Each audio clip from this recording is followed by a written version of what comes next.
এজন্য এই মহাসম্মানিত মাসের ভিতরে এমন এক রজনী রয়েছে যে রজনীটা হলো লাইলাতুন নিসফি মিন শাবান, শবে বরাতের রাত্র। সকলে বলি সুবহানাল্লাহ। এই মহাসম্মানিত রাত্রটা আমাদের অতি নিকটে আসতেছে। আল্লাহ তাআলা আমাদেরকে স্পেশাল কিছু দিন আর কিছু সময় আর কিছু রাত্র দান করেছেন। এর ভিতরে একটি রাত্র হলো শবে বরাতের রাত্র, আর একটি রাত্র হলো শবে কদর।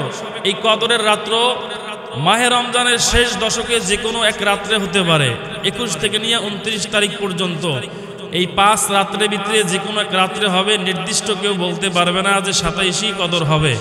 কিন্তু আনন্দ ও আমাদের জন্য নেয়ামত হলো লাইলাতুন নিসফি মিন শাবান, যে রাত্রটা হবে ওটা নিশ্চিত কনফার্ম যে এটা শাবান মাসের 15 তারিখের দিনগত রাত্রে রজনীতে হবে। সুবহানাল্লাহ।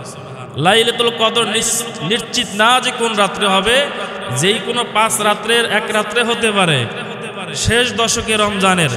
কিন্তু শাবান মাসের যে লাইলাতুন নিসফি মিন শাবান, শবে বরাত, এটা আরবি এই শাবান মাসের দিনগত 14 তারিখ আরবি শেষ হয়ে গেলে এর পরবর্তী যে রাত্রটা আসে 15 তারিখের রাত্র, ওই রাত্রটা যে শবে বরাত, এটা 100তে 100% কনফার্ম। সকলে বলেন সুবহানাল্লাহ।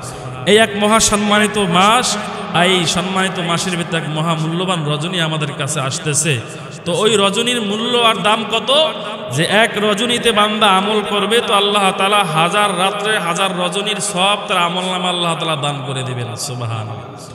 এক রাত্রে আমল করবে তো 1000 রাত্রের নেক আল্লাহ তাআলা তাকে দান করবেন। এরকম এক সম্মানিত মাসের ভিতরে আল্লাহ এক রজনী আমাদেরকে দান করেছেন। প্রিয় বাজান, কিন্তু আমাদের সামনে এই যে মহামূল্যবান রাত্র আসতেছে, আবার মহামূল্যবান সময় আর মহামূল্যবান যে সময়টা আসতেছে, আমাদের পূর্ববর্তী নবী রাসূল যারা ছিল, আদম থেকে নিয়ে ঈসা আলাইহিস সালাতু ওয়াস সালাম পর্যন্ত অন্যান্য নবীর উম্মতরা দুনিয়াতে যারা ছিল, তারা কিন্তু এরকম সম্মানিত রজন পায় নাই, তারা এরকম মূল্যবান মহাসম্মানিত রজনী পায় নাই। আল্লাহ নবী সাল্লাল্লাহু আলাইহি ওয়াসাল্লাম একদিন সাহাবাদেরকে নিয়ে আলোচনা করতেছিল যে আমাদের পূর্ববর্তী উম্মতরা হাজার হাজার বছর হায়াত পেত, হাজার হাজার বছর তারা হায়াত পেয়ে দুনিয়াতে জীবিত ছিল।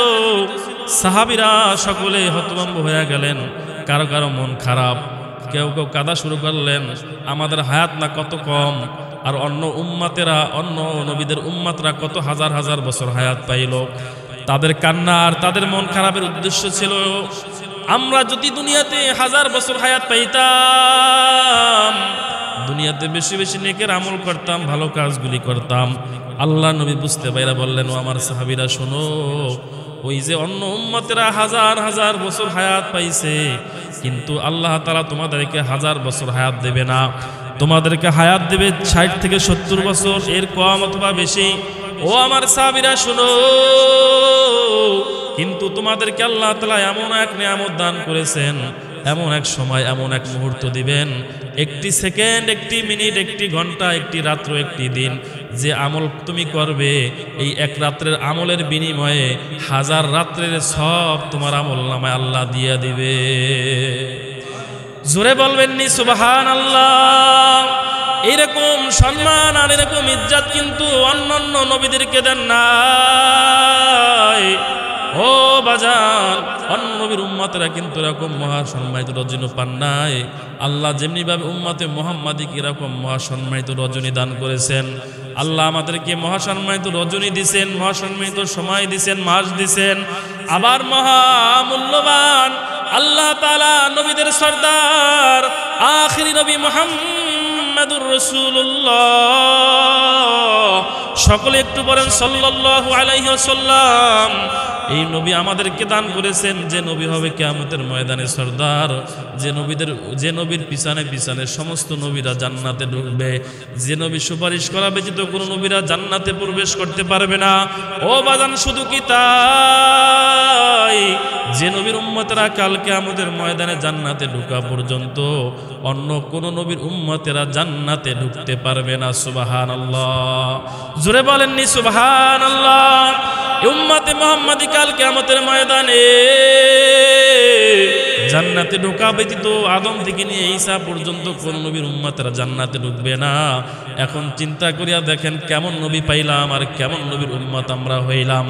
আল্লাহর নবীর কেমন উম্মত আমরা হইলাম যে উম্মতেরা জান্নাতে ঢোকার আগ পর্যন্ত কোন নবীরা জান্নাতে যাবে না। এমনকি কাল কিয়ামতের ময়দানে আল্লাহ নবী বিশ্ব নবী সরওয়ারে আলম হাবিবে কিবরিয়া মুহাম্মদ রাসূলুল্লাহ, সকলে একটু পড়েন সাল্লাল্লাহু আলাইহি ওয়াসাল্লাম। এ আল্লাহ নবী সিজদায় পড়িয়া থাকবে আর বলবে, আল্লাহ আমি অতক্ষণ পর্যন্ত জান্নাতে যাব না যতক্ষণ পর্যন্ত আপনি আমার গুনাহগার উম্মতদেরকে মাফ না করবেন। ও আল্লাহ, আমার উম্মতদেরকে নিয়ে আমি জান্নাতে ঢুকবো, এর আগে আমি জান্নাতে যাব না। এমন এক নবী পাইলাম, এমন এক নবীর উম্মত হইলাম যে নবীর উম্মত হওয়ার জন্য পয়গাম্বররা পর্যন্ত দোয়া করত। আল্লাহ ওই মহাসম্মানিত নবীর উম্মত আপনি আমাকে কবুল করেন, কবুল ফরমান। যেমন দোয়া করেছেন হযরত ঈসা আলাইহিস সালাতু ওয়াস সালাম।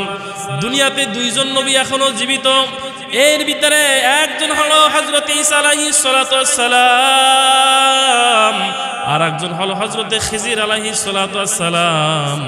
এই দুইজন নবী এখনো জীবিত অবস্থা আছে। আল্লাহ তাআলা একজন নবীকে আসমানে উঠাইয়া নিয়ে গেছেন, আর একজন নবীকে পানির তলদেশে রাখছেন। এই দুইজন নবী কিয়ামত পর্যন্ত এখন জীবিত থাকবে। সুবহানাল্লাহ, জোরে পড়েন না সুবহানাল্লাহ। হযরত ঈসা আলাইহিস সালাতু ওয়াস সালাম দোয়া করে, হযরত পয়গম্বর ঈসা আলাইহিস সালাতু ওয়াস সালাম আল্লাহ কুদরত দেখতে দেখতে দেখতে দেখতে একদিন পাহাড়ের এক চূড়ায় উঠলেন। হাঁটতে হাঁটতে হাঁটতে হাঁটতে পাহাড়ের চূড়ার ভিতরে উপরে যখন উঠলেন, ওই পাহাড়ের উপরে যাইয়া ক্লান্ত শরীর নিয়া কতক্ষণ বসে রইলেন। লক্ষ্য করিয়া তাকিয়ে দেখেন এমন এক বিশাল পাথর, যে পাথরটা এত পরিমাণে পরিষ্কার, দুধের মতন ধবধবে ধবধবে সাদা, আর যে সাদার আলোতে পরিষ্কারে সম্পূর্ণ আশেপাশের পাহাড়টা চকচক চকচক চক করে পরিষ্কার হয়ে গেছে। সুবহানাল্লাহ। ঈসা পয়গম্বর আলাইহিস সালাতু ওয়াস সালাম দৌড় দিয়া পাথরের কাছে গেলেন। পয়গম্বর ঈসা পাথরটার চারপাশে ঘুরে আর আল্লাহ তাআলার প্রশংসা আদায় করে, ও আমার দয়ার মালিক, আপনি কত কুদরতওয়ালা, আপনি কত বড়, আপনার কত শক্তি, কত ক্ষমতা।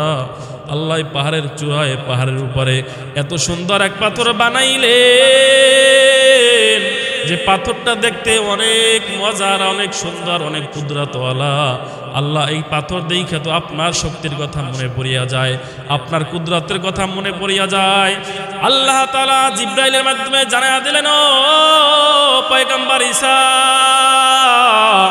এই যে পাথর দেখিয়া আপনি আশ্চর্য হইয়া গেলেন, এই পাথরের ভিতরে এমন এক নিদর্শন আল্লাহ তাআলা রাখছে, আপনি কি দেখবেন? ঈসা পয়গম্বর বলে, হ্যাঁ আমি অবশ্যই দেখব। এমন আবার কি নিদর্শন এই পাথরের ভিতরে আল্লাহ তাআলা রাখছেন?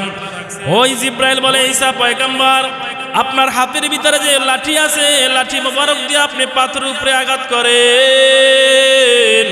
পয়গম্বর ঈসা আলাইহিস সালাতু ওয়াস সালাম বিসমিল্লাহির রহমানির রহিম বলিয়া এই পাথরের মাঝখানে যখন আঘাত করলেন, পাথরটা সাথে সাথে দুইটা টুকরা হইয়া দুই দিকে পড়ে গেল। সুবহানাল্লাহ। এবার লক্ষ্য করিয়া তাকাইয়া দেখে ওই পাথরের মধ্যে এমন এক কুদরত, আল্লাহর এক যুবক সেজদায় পড়িয়া পড়িয়া কাঁদে আর আল্লাহর কুদরতি পায়ে সেজদায় পড়িয়া রইছে। সুবহানাল্লাহ। ঈসা পয়গম্বর আশ্চর্য হয়ে গেলেন, ও আমার দয়ার মালিক, এটাও কি কোনোদিন সম্ভব? এই পাথরের ভিতরে এমন এক যুবক সেজদায় পড়িয়া রইছে। ঈসা পয়গম্বর চতুর্দিকে হাঁটাহাঁটি শুরু করিয়া দিছে। ওই যুবকটা কখন সেজদার থেকে মাথা তুলবে, তার সাথে কথা বলবে। অনেকক্ষণ যাওয়ার পরে যুবকটা যখন সেজদার থেকে মাথা তুললেন, পয়গম্বর ঈসা তার পাশে সালাম দিয়া বসলেন। ওই যুবক এবার ডাক দিয়ে বলে, হে আল্লাহর নবী পয়গম্বর ঈসা, আপনি এখানে কেন আসছেন? বলে, আমি আল্লাহর কুদরত দেখার জন্য পাহাড়ের চূড়ায় উঠেছি। বলে, হে পয়গম্বর ঈসা, আপনার কি কিছু জিজ্ঞাসা করার আছে বলেন। পয়গম্বর ঈসা বলে, ও যুবক, এই পাহাড়ের চূড়ায় পাথরের ভিতরে তুমি এখানে কি করে আসলে? ওই যুবক চোখের পানি ছেড়ে দিয়া বলে, পয়গম্বর ঈসা, আল্লাহর কুদরত এখানে আজ থেকে আমি একদিন নয়, 2 দিন নয়, আল্লাহর কুদরতে আমি 40 বছর পর্যন্ত এই পাথরে নিরালায় নির্জনে আল্লাহ তাআলার পায়ে সেজদা করি। সুবহানাল্লাহ। আর জোরে বলবেন নি সুবহানাল্লাহ। পয়গম্বর ঈসা আশ্চর্য হয়ে বলে, হে যুবক, এটা কি করে সম্ভব? একদিন নয়, 2 দিন নয়, 40 বছর পর্যন্ত আপনি এখানে আল্লাহর ইবাদত বন্দেগী করেন, এটা কেমনে সম্ভব? বলে আল্লাহ চাইলে সবই সম্ভব। সম্ভব কিনা বলেন? আল্লাহ চাইলে সব কিছু সম্ভব। আল্লাহ চাইলে তো পাথরের ভিতর থেকে আল্লাহ ফুল ফুটাইতে পারে। আল্লাহ না চাইলে গাছের ভিতরে ফল আসে না। আমার মালিক যা চাইবে তা তিনি করতে পারবেন। তিনি তো আমার মালিক, যিনি যা চাইবে তাই করতে তিনি পারেন। ওই পয়গম্বর ঈসাকে ওই যুবক বলে, পয়গম্বর ঈসা শুনো, এটা আশ্চর্য হওয়ার কিছু নাই। ঈসা পয়গম্বর বলে, তুমি কত ভাগ্যবান ব্যক্তি, তুমি কত খুশনসিবওয়ালা ব্যক্তি।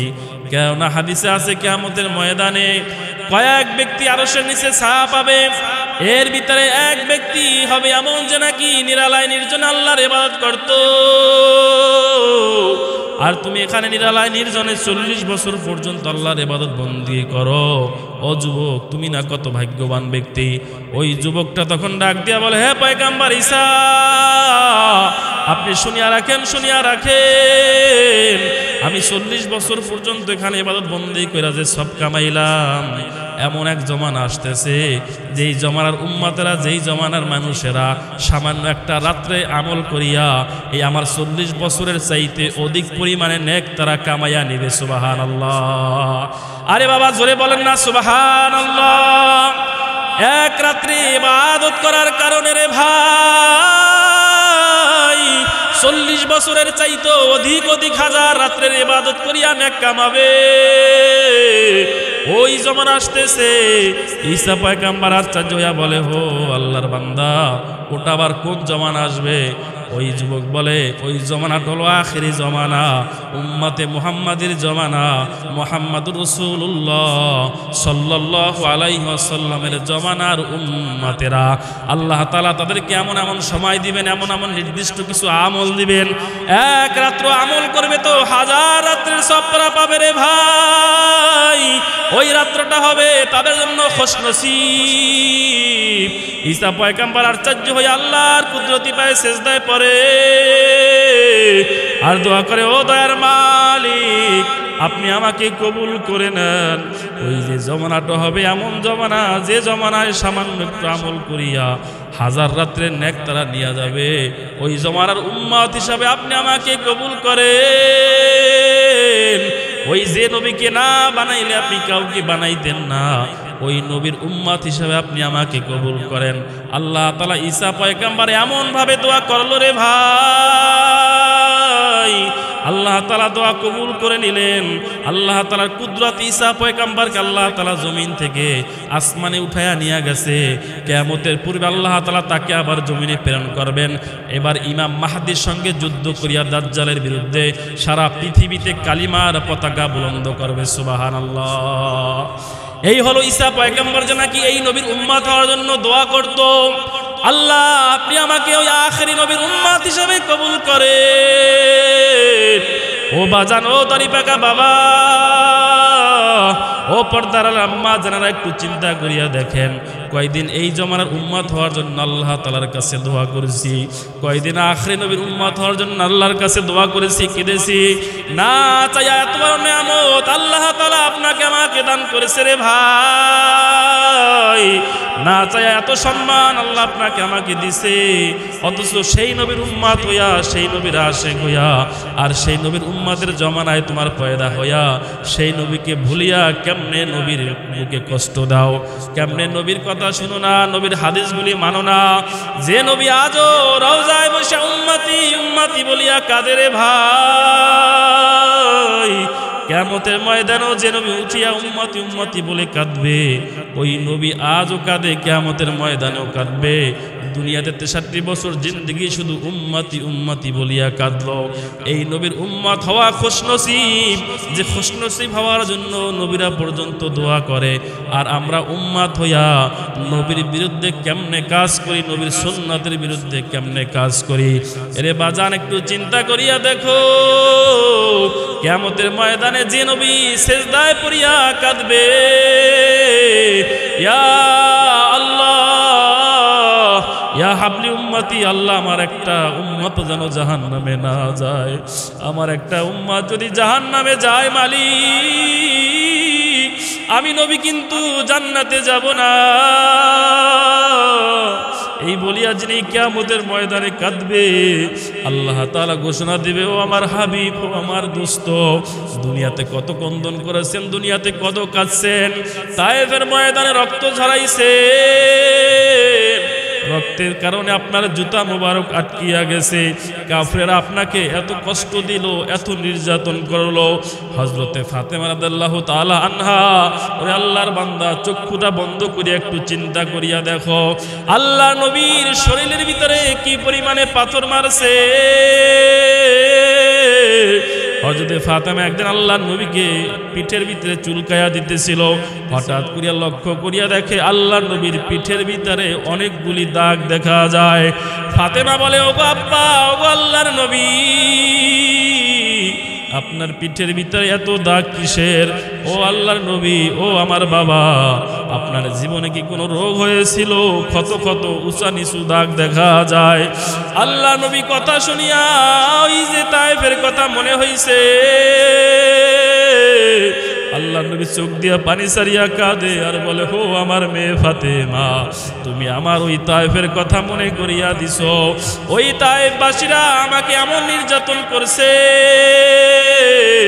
পাথরের আঘাতে আঘাতে আমার শরীরের ভিতরে পাথরের কণাগুলা ঢুকিয়া যায়, আমি জমিনে পড়িয়া যাই, আবার একটু শক্তি হইলে আবার ওইটা হাঁটাস দিই, আবার ওই তায়েফের দুষ্ট পোলাপান আবার পাথর মারে, আবার জমিনে পড়িয়া যাই। একবার নাই, দুইবার নাই, তিনবার আমি নবী জমিনে পড়িয়া গেছি। ও ফাতেমা, আল্লাহ তাআলা দৃশ্য দেখিয়া সহ্য করতে পারে না। আল্লাহ তাআলা ইতিমধ্যে জিবরাইল পাঠাইয়া দেয়, আল্লাহ নবী গো, আপনি শুধু একবার বলেন, শুধু একবার বলেন, আপনার কষ্টটা একবার শুধু আল্লাহর কাছে আপনি বিচার দেন, আল্লাহর কাছে আপনি বলতে দেরি হবে। ও আল্লাহর নবী, এই সম্পূর্ণ তায়েফবাসীকে আমি ধ্বংস করতে মোটেও আর দেরি করব না, সম্পূর্ণ তায়েফের জমিনটাকে আমি উল্টাইয়া নিচের ভিতরে ফালাইয়া দিব। আল্লাহ নবী যখন এই কথাটা শুনল রে ভাই, আল্লাহ নবী অসুস্থ অবস্থায় রক্ত নিয়ে আবার জমিনে সেজদায় পড়িয়া যায়, আর ডেকে ডেকে বলে, ও দয়ার মালিক, এই তায়েফবাসী আমাকে চিনে না, আমাকে জানে না, আমার মূল্য তারা বুঝে না রে আল্লাহ, আমাকে যদি তারা চিনতো, আমাকে নির্যাতন আর নিপীড়ন আমার উপরে চালাইতো না। ও আল্লাহ, এদেরকে যদি আপনি ধ্বংস করেন, কাল কিয়ামতের ময়দানে কাদেরকে নিয়ে আমি উঠব? কাল কিয়ামতের ময়দানে সবচেয়ে উম্মত হবে আমি নবী মুহাম্মাদের, আর আমার সমস্ত উম্মতদেরকে নিয়ে আমি জান্নাতে যাব। ও আল্লাহ, মেহেরবানি করিয়া এই তায়েফবাসীকে আপনি ধ্বংস করিয়েন না। ও ফাতেমা শোনো, ওই তায়েফের ওই রক্তক্ষরণের কারণে আমার পিঠের ভিতরে এত দাগ হয়েছে যে আজও আমার শরীরের ভিতরে ওই ক্ষত দাগগুলা দেখা যায়। এ বাজারে পর্দার আম্মা জান, একটু চিন্তা করিয়া দেখো, কেমন নবী পাইছো, কেমন নবীর উম্মত হইছো, অথচ সেই নবীকে চিনো না, নবীর হুকুমগুলি মানো না, নবীর বুকে আজও কষ্ট দাও। অথচ আল্লাহ নবী বলে, ও দুনিয়ার উম্মতেরা, তোমরা 5 ওয়াক্ত নামাজ জামাতে আদায় করো। আল্লাহ নবী হাদিসের ভিতরে বলে, লা ইউমিনু আহাদুকুম হাত্তা আকুনা হাব্বা ইলাইহি মিন ওয়ালিদিহি ওয়া ওয়ালাদিহি ওয়ান নাসি আজমাইন। যেই ব্যক্তি আমি নবীকে পূর্ণ কলিজা দিয়া ভালোবাসতে পারবে না, ওই ব্যক্তি কোনোদিন মুমিন হতে পারবে না। তার সন্তানাদি মা বাবার চাইতো আমি নবীকে যতক্ষণ পর্যন্ত ভালোবাসতে পারবে না, ওই ব্যক্তি কোনোদিন পূর্ণ মুমিন হতে পারবে না। এজন্য আসরে আসো ভাই, নবীর সুন্নাতগুলি আমল করো, মাথার ভিতরে টুপি লাগাও, মুখের ভিতরে দাড়িটাকে লম্বা করিয়া দাও, আর সর্বদা নবীর জন্য দিলের ভিতরে ইশক মহব্বত পয়দা করো। কেননা কিয়ামতের ময়দানে যদি আল্লাহ তোমাকে ধরিয়াই বসে, ওই সময় কিন্তু শেষমেশ নবীও তোমাকে তাড়াইয়া দিবে। আল্লাহ তাআলা বলবে, ও আমার হাবিব, আমি বলছি আপনার উম্মতকে মাফ করব, এরা তো আপনার উম্মত না। দুনিয়ায় মসজিদের মাইক থেকে হাইয়া আলাস সালাহ বলিয়া ডাকতো রে ভাই, হাইয়া আলাল ফালাহ বলিয়া ডাকতো, তারপর ঘাড় মোড়াইয়া মসজিদের দিক থেকে পিঠ দিয়া এরপরে চলিয়া গেছে। মসজিদে আসে নাই, জিকিরে বসে নাই, আমল করে নাই। কনকনে শীতের রাত্রের ভিতরে ওই বান্দারা উঠিয়া এই ঠান্ডা পানি দিয়া উযু করিয়া আমার কুদরতি পায়ে সেজদা দিছে, আর এই নাফরমান ল্যাপ কম্বল গাই দিয়া ঘুমাইয়া রইছে। এই লোকগুলি আমার কুদরতি পায়ে ওই গভীর রজনীতে উঠিয়া আমার কুদরতি পায়ে সেজদা দিয়ে আমাকে ডাকছে, আমার নামের জিকির করছে। আর এই নাফরমান কেমনে ঘুমাইয়া থাকে? আমি আল্লাহর কথা, আমি আল্লাহর ভয়কে অন্তরে পয়দা হয় না। ও নবী, এরা তো আপনার উম্মত না, এরা তো আপনার নামের উম্মত, আশেক না, আপনার প্রিয় উম্মত না, এদেরকে কেমনে আমি মাফ করব? ওরে আল্লাহর বান্দা যুবক, সেদিন নবীও বলবে, এ সোহকান সোহকান, এ নাফরমান দূর হইয়া যা, দূর হইয়া যা। রে আল্লাহর বান্দা, ওই অবস্থায় যদি পড়িয়া যাও রে ভাই, চিন্তা করিয়া দেখো কি অবস্থা হবে। জাহান্নামের ফেরেশতা তোমাকে হেসরাইয়া হেসরাইয়া জাহান্নামে নিক্ষেপ করবে, যে জাহান্নামটা হবে বড় ভয়াবহ। আল্লাহ তাআলা কোরআনে হাকিমের ভিতরে বলে, ওয়াল্লাযীনা কাফারু বিরাব্বিহিম আযাবু জাহান্নাম ওয়া বিসাল মাসীর। ওই সমস্ত নাফরমানেরা যারা আল্লাহর হুকুমকে মানে নাই, আল্লাহর সামনে নেমাখারামি করেছে, আল্লাহ তাআলাকে আল্লাহ বলিয়া স্বীকৃতি দেয় নাই, ওই সমস্ত মানুষদের জন্য আল্লাহ তাআলা জাহান্নাম তৈরি করেছে। অবিসাল মাসীর, যা হবে ভয়াবহ, যা হবে শক্ত, যা হবে বড় কঠিন। ওই জাহান্নামের আগুনটা কেমনে হবে জানো? এরে আল্লাহর বান্দা, জাহান্নামের আগুন মিথ্যা মনে করিও না রে ভাই।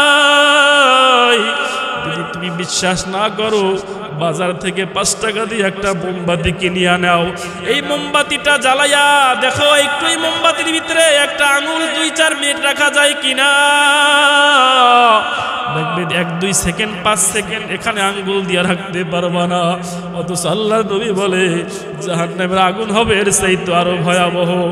এই আগুনের চাইতে 70 গুণ তাপ হবে জাহান্নামের আগুন। যে আগুনটাকে আল্লাহ তাআলা আবারও বলবে, ও জাহান্নামের ফেরেশতা, এই বান্দা এত নাফরমানি করেছে, এত বেঈমানি আমার সাথে করেছে, আমার গাছের ফল খাইলো, আমার জমিনের মাছ খাইলো, আমার এত নিয়ামত খাইয়া আমার সাথে অত্যন্ত নাফরমানি করলো, এই আগুন দিয়াও তো হবে না। ও ফেরেশতা, আগুন চাইলে আরো 1000 বছর তাপ দাও। আল্লাহু আকবার। ফেরেশতারা আল্লাহর হুকুম পাইয়া রে ভাই আরো 1000 বছর আগুনের তাপ দিবে, সাদা বর্ণের হইয়া যাবে। আবার 1000 বছর পর বলবে, ও আমার মালিক 1000 বছর তাপ দিলাম। আল্লাহ বলবে, না না না না, জাহান্নামী এই বান্দার গুনাহ দেখলে আমার মনে হয় এই আগুন দিয়াও হবে না, আগুনটারে আরো 1000 বছর তাপ দাও। জাহান্নামীর আল্লাহর হুকুম পাইয়া আরো 1000 বছর তাপ দিবে, সম্পূর্ণ আগুনের রংটা একেবারে কালো ধবধবে কালো হইয়া যাবে। আবার 1000 বছর পর বলবে, ও আমার দয়ার মালিক, আগুনের তাপ তো অনেক বেশি বৃদ্ধি পাইয়া গেছে। আল্লাহ তাআলা আবার বলবে, একবার নয়, 2 বার নয়, 3 বার পর্যন্ত বলবে, ও ফেরেশতা, এই নাফরমান এত গুনাহ করছে, আমার মনে হয় আগুন দিয়াও হবে না, এই আগুনটারে আরো 1000 বছর তাপ দাও। ও বাজান চক্ষুটা বন্ধ করিয়া দিলটা নরম করে একটু চিন্তা করেন, ওই আগুনের রংটা এবার সম্পূর্ণ নীল বর্ণের হইয়া যাবে। আল্লাহু আকবার। যে আগুনের দিকে তাকানো তো দূরের কথা, মনে মনে খেয়ালও করা যাবে না, এত উত্তপ্ত হবে আগুনটা। এবার ওই আগুনে বলবে, ও আল্লাহ, আমার পেটের ভিতরে আমার খাবার জাহান্নামীকে দাও। জাহান্নামীকে 70,000 ফেরেশতা ওই জাহান্নামীকে শিকল দরিয়া টানবে, তারপরও রাখতে পারবে না। এইরকম আগুনে এই নাফরমানকে ফালানো হবে, যেখানে তার কোনোদিন মৃত্যু হবে না, তার কোনোদিন সেখানে মৃত্যুবরণ করার সুযোগও নাই। আবার ওখান থেকে উঠাইয়া আবার বান্দা এই নাফরমান যখন চিল্লাবে, জাহান্নামের ফেরেশতার নাম হবে দারোয়ান নামক ফেরেশতাকে বলবে, ও দারোয়ান ফেরেশতা, আল্লাহর কাছে একটু বলো, আল্লাহ যেন আমাদেরকে মাফ করে। জাহান্নামে পুড়তে পুড়তে আমাদের কলিজা ভুনা হইয়া গেছে, ও ফেরেশতা আল্লাহকে একটু বলো, আল্লাহ যেন আমাদেরকে মাফ করিয়া দেয়।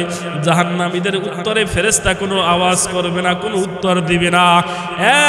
1000 বছর পর আবার যখন ডাক দিবে, ওই দারোয়ান নামক ফেরেশতা বলবে, নাফরমান কি হয়েছে, এত কেন ডাকাডাকি করো?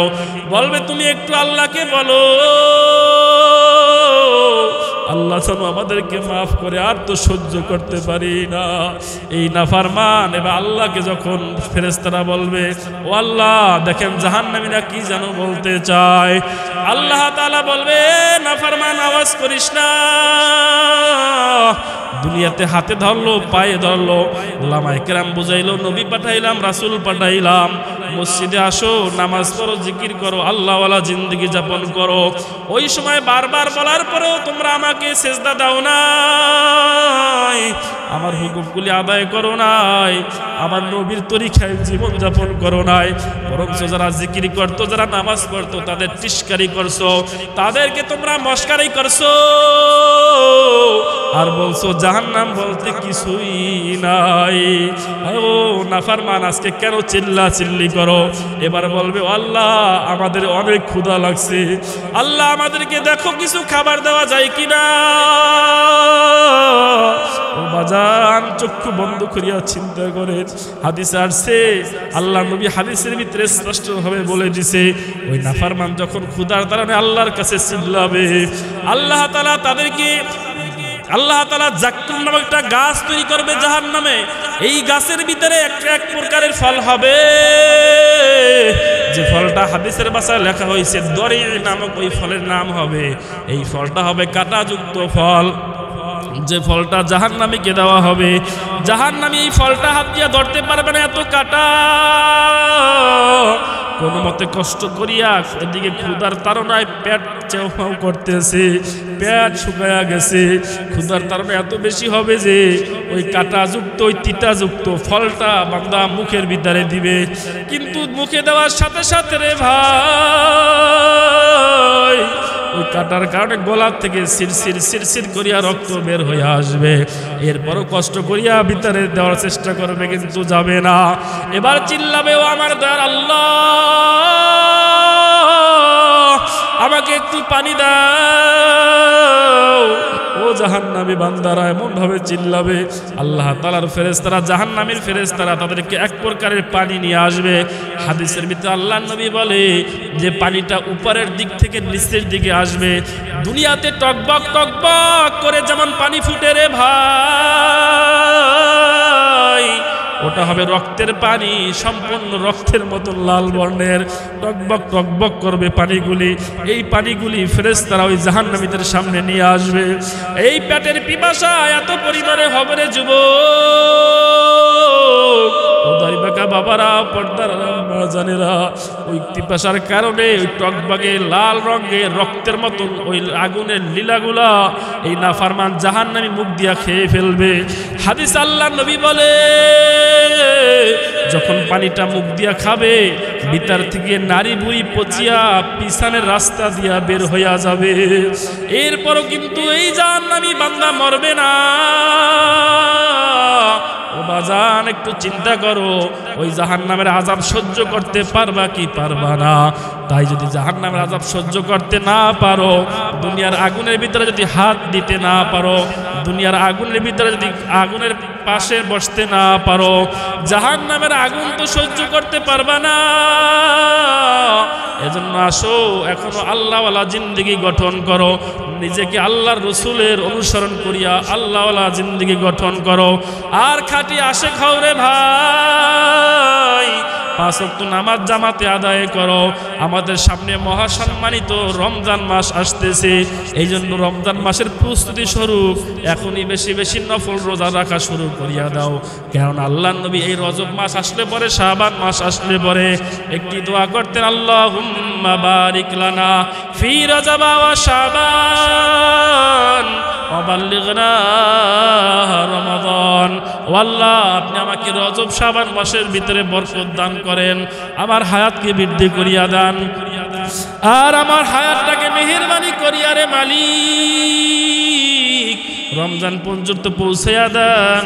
কেননা রমজান মাস এমন এক মাস, রমজান মাসে আপনি তো অনেক জাহান্নামীকে মাফ করিয়া দিয়া থাকেন। এমনকি রমজান মাসে আল্লাহ আপনি কবরের আযাব বন্ধ করিয়া দেন। এই রমজান মাসে যাদের উপরে জাহান্নাম ওয়াজিব তাদেরকে আপনি মাফ করিয়া থাকেন। ওই রমজান মাস ভাই আপনি আমাকে মৃত্যু দেন গো মাওলা। এজন্য আমরা এই দোয়াটা বেশি বেশি করব। আল্লাহ, রমজান মাসে আর মাত্র কয়েকদিন বাকি, আপনি আমাকে রমজান পর্যন্ত হায়াতকে বৃদ্ধি করিয়া দেন, আপনি আমার হায়াতটাকে রমজান পর্যন্ত পৌঁছাইয়া দেন। এর মানে হলো আল্লাহ, রমজানের আগে যদি আমার মৃত্যু হইয়া থাকে তো আল্লাহ মেহেরবানি করে আমার হায়াতটাকে বাড়াইয়া দাও, যাতে করে আমি রমজান মাস পাই এবং আমল করতে পারি। আর এখন থেকে বেশি বেশি নফল রোজা রাখবো, যাতে করে রমজানে রোজা রাখতে কোনো ক্লান্তি না আসে, রমজানে রোজা রাখতে কোনো দুর্বলতা না আসে। এখন থেকে এই নিয়ত করা যাবে রে ভাই, হুজুর সামনে জিন্দেগি যতদিন আল্লাহ বাঁচায়া রাখে, আল্লাহ নবীর হাবিবের সুন্নাতের উপরে অটল থাকবো, সুন্নাতের জীবন যাপন করব, আল্লাহ রসুলের পথে চলবো, আর ইচ্ছা করিয়া কোনো গুনাহ করব না। গুনাহ যদি করিয়াও থাকি খাঁটি তওবা করিয়া নিলাম, ও আল্লাহ আপনি আমাদের গুনাহকে মাফ করিয়া দেন, সামনে আর গুনাহ করব না। এ আল্লাহর বান্দা, তওবার জন্য অন্তর যদি রেডি হয়, খাঁটি দিলে খাঁটি নিয়ে আইতে, আর সামনের জিন্দগিতে ভালো হওয়ার জন্য, আল্লাহওয়ালা হওয়ার জন্য, গুনাহমুক্ত জীবন যাপন করার জন্য আল্লাহর ঘর মসজিদে বসিয়া খাঁটি দিলে দুটো হাত আল্লাহকে দেখাও। আল্লাহ তাআলার দিকে হাত দুইটা উঠে আল্লাহ, সামনে আর গুনাহ করব না, যতদিন জীবন যাপন করব। ইয়া আল্লাহ আপনি আমাদের গুনাহ মুক্ত রাখিয়েন, গুনার পরিবেশ থেকে আপনি আমাদের দূরে রাখিয়েন। আল্লাহ রমজান মাস পাওয়া তারপরে আপনি আমাদের মৃত্যু দিয়েন। আল্লাহ রমজান মাসে আপনি আমাদের গুনাহ মাফ করায়েন। আল্লাহর কয়েকদিন পরে তো আল্লাহ শাবান মাসের ভিতরে আল্লাহ লাইলাতুন নিসফি মিন শাবান, আল্লাহ শবে বরাতের রাত্র, আল্লাহ শবে বরাতের রাত্রে আমরা যেন আমল করতে পারি, আমল করি আমাদের জীবনের গুনাহ খাতাকে মাফ করাইতে পারি। আল্লাহ আপনি আমাদের কবুল করেন, সকলে বলেন আমিন।